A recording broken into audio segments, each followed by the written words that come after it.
Happy Father's Day, Papa Manuel Singbingko Dueñas.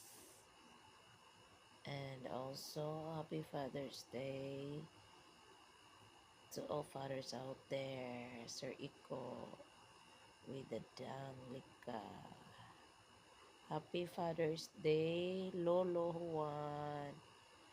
And Happy Father's Day, Papa Lolo Tito.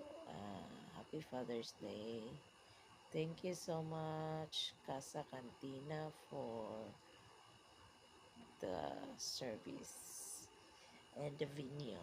Happy Father's Day, everyone. Thank you for all your sacrifices. Happy Father's Day, everyone.